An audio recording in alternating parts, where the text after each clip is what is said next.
Okay. We'll mix it up. We'll play another e4. Oh, they did not want to play. Okay. We'll play a different one. Alright. Play another e4. GMs are another breed? Yes, they certainly are. Now, somebody was asking me about the King's Gambit before. About times when you play the F1. I'm not going to do it here, because I don't think they're still here, but we're just going to play normal stuff. A lot of people do play the Ruy Lopez at this rating. For some reason, I can struggle to get the Ruy Lopez at my lows, but I don't really play e4 as much anymore anyway. But this is kind of standard stuff. Here they want to go there. It's not really an issue yet, I don't think. I think immediately you can just go d4, open up the position. If they take and you take, they have to actually go there.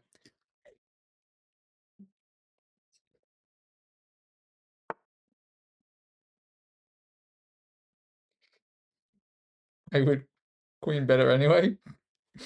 True. Unstoppable.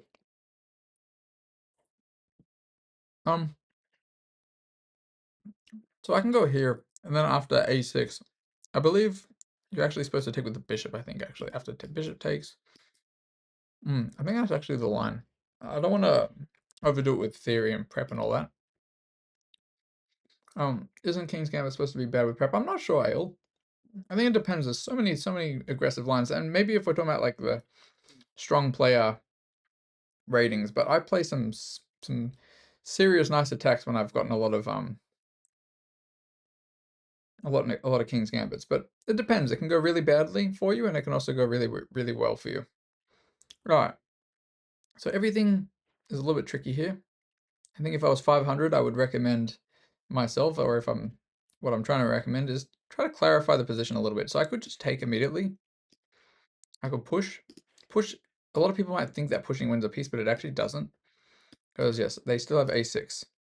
And then after a6, you might think, all right, I'll just drop back. I'm still attacking this. It doesn't work like that because after b5, then I have to move my bishop again, then they move the knight.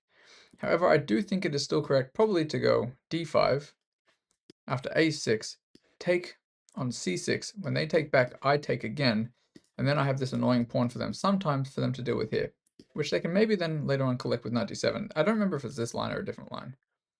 But instead of any of that, I'm deciding whether I just take this pawn.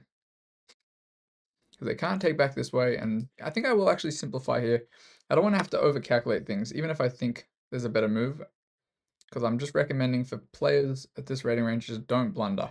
If you just do not blunder, you will likely win games. Okay. Here I take with the queen.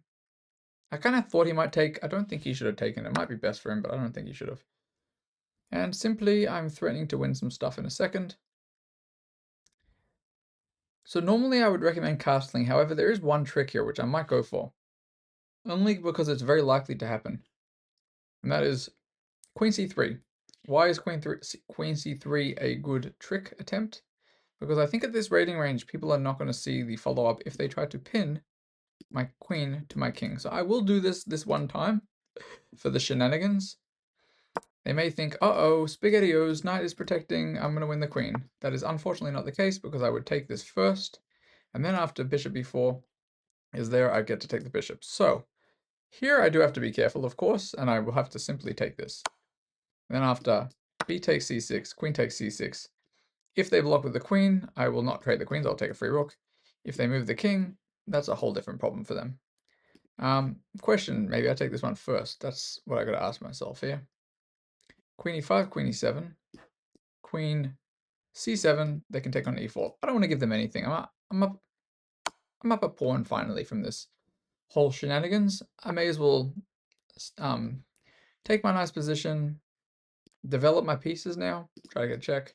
Thing is, knight c3, oopsies, knight f6, bishop g5. So I think personally it's better to start with this maybe, but then then the f6. All right, I'm gonna go knight c3.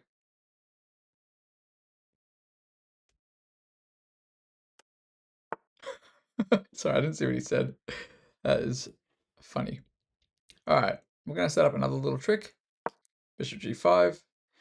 Depending on what they do, they may not realize that this check will not be able to be captured over here. So that you can see the king is running out of squares here. Okay, I think they want to go rook b6, but this is obviously a blunder. Because after I give a check here, they actually have to take with the queen, I'm pretty sure. So let's just calculate for a second. Knight d5, you'd say, but they can just take back, right? Well, they cannot, because the bishop is pinning it. So knight d5, what squares does their king have? It doesn't have this square, because of my queen. Doesn't have this square. Doesn't have this square because of my queen, and the check. And it doesn't have this square because of my queen. So what's the only way they can prevent themselves from being in a checkmate? So unfortunately for them to actually take with the queen. And then after this, I will simply capture back. Probably with the queen, in fact, actually. No, I'm not going to go with the queen. I'm going to take with the pawn. I'm now threatening this anyway. So maybe not the most straightforward thing for them to see, but all right. Here I also have this too, and just win this rook. But I think no harm in taking this one first, and then after this I take. There's maybe one trick for them if I'm not careful, but it would still be completely winning. Okay, it doesn't work actually anyway. Sorry, I can also consider this, but I don't think so. I think I'm going to go take the rook and come back. I was just thinking there are some times if your king is on a dark square and you kind of like take something over here, they can sometimes give you a counter check and then win, but it just doesn't work here at all for them. All right, so I'm going to come back again.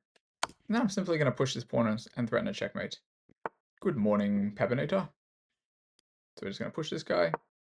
If they move this, they're getting checkmated. If they don't move it, they're also getting checkmated. So they pretty much, yeah, okay, they pretty much have to take it. Now, is it better to take the bishop? No, I think I take the free rook. What do I mean by that? Well, after this, they have to move their king, and I just collect it. It also probably makes no difference whether I do this. You know what? In this instance, I'm actually going to take the bishop. Why am I going to take the bishop? Because I've set up a mating net. They're going to move this rook, simply castle long and threatening a checkmate. So let's just do this. Castle long, threaten a checkmate. This is a checkmate, and I will gladly accept it. Good game. We'll have a quick analysis. There was not too much to speak about in this one. I guess it was played a little bit dubious, but safe dubiousness is probably allowable here, but I wouldn't always recommend to go for some stuff unless you're playing shenanigans safely, if that makes sense. So e4, e5, knight f3. So Ruy Lopez, yes, d6 is very normal. d4 is right away, is obviously just, you can see it's a book move, it's just theory. And here, I know that this is not usually the move you're supposed to play.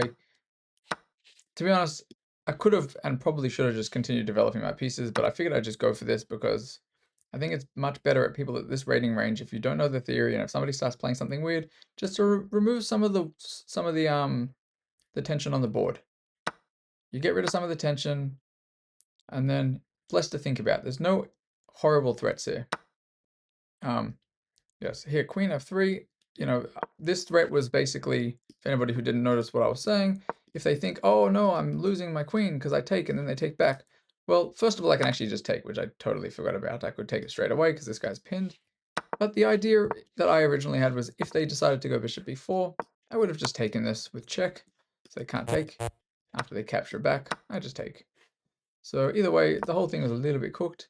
They tried to remove my bishop, that's fair, but in doing so it does lose a pawn and forces them to not be able to castle. And had they tried to go like this, I would have taken the rook, and then I would have dropped back probably and tried to trade the queens. So there, I'm just bringing in the knight. Why did I not go bishop g5 first? Well, because I realized that I may have wanted to get this idea, but they could have gone f6 straight away, and then this is not as good if I have to lose some stuff. So I figured I'd go knight c3 first, assuming they were going to go knight f6, and then I decided to go bishop g5. So that's why I mixed the order up a little bit. Here, I didn't mind this. They wanted to get rid of my queen, but unfortunately it does just straight up lose a queen. And then pretty much everything else crumbles after this point. Just collect, collect. Here I just give a check again. I don't want the king to have any chances of going anywhere, even though it's, you know, no way they're getting out. But here I pushed, it's just setting up a mating net. So if they did nothing like this, you know, like a nothing kind of move, this is just a checkmate. King has no squares. So they pretty much had to take with the bishop. And the reason I didn't go here and take the rook is because it was just setting up, you know, mate threats. You can see it says mate in 3 because when I take back with the queen, king has no squares other than currently where it is. It's just, it has nowhere to move. Castle long, checkmate.